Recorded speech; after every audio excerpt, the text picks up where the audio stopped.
شوێنەواری هێرشە درۆنیەکەی 72 کاتژمێری ڕابردووە لە کەمپی سوورداشی قەزای دوکان کە دیمەنەکان تایبەتن بە پەیام و بەڕوونی زیانە مادیەکانی هێرشە درۆنیەکە هەست پێ دەکرێت.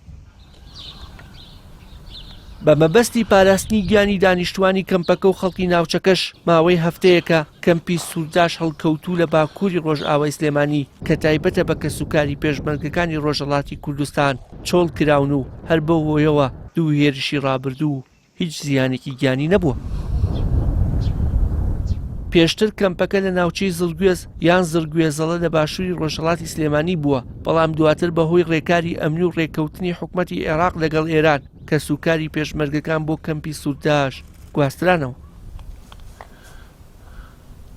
لە کاتی ئاڵۆزیەکانی ناوچەکەش کە لە هەفتەیەک لەمەو بەرەوە دەستی پێکرد، یەکێک لەو شوێنانەی پریشکی جەنگی بەرکەوت کەمپ و ناحی سوورداشە لە قەزای دوکان، بەڵام زیانی گیانی بەدواوە نەبووە. پەیام بە شێوەیەکی مەیدانی سەردانی ناحیەکە و کەمپی سوورداشی کرد، بەڵام بەهۆی نائارامی دۆخی ئەمنی ناوچەکە و بەدیکردنی فڕۆکەی جەنگی و موشەکی نێوان هەردوو بەرە لە ئاسمانی ناحیەکە ڕێگەمان پێ نەدرا ماوەیەکی زۆرتر بمێنینەوە. سڵاوتان لێبێت ئەوەی دەیبینن لە ئێستادا موشکی ئیسرائیل و ئەمریکیە کە بە ئاسمانی ناحی سوورداش و بە دیاریکراوی کەمپی سوورداشیش کە تایبەتە بە کەسوکاری پێشمەرگەکانی ڕۆژهەڵاتی کوردستان و خودی پێشمەرگەکان کە لە ئێستادا کەمپەکە چۆڵ کراوە، دەبینێت کە موشکی ئەمریکی و ئیسرائیلی بە ڕووی کۆماری ئیسلامی ئێران ڕێدەکات و دەنگەکەی بەڕوونی هەست پێ دەکرێت.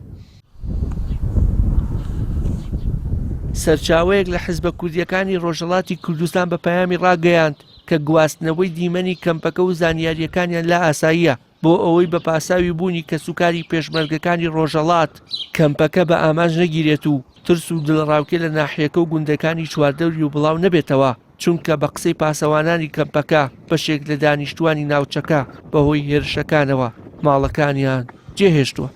وشار محەممەد، کەناڵی ئاسمانی پەیام، ناحی سووداشی سەر بە قەزای دوکان.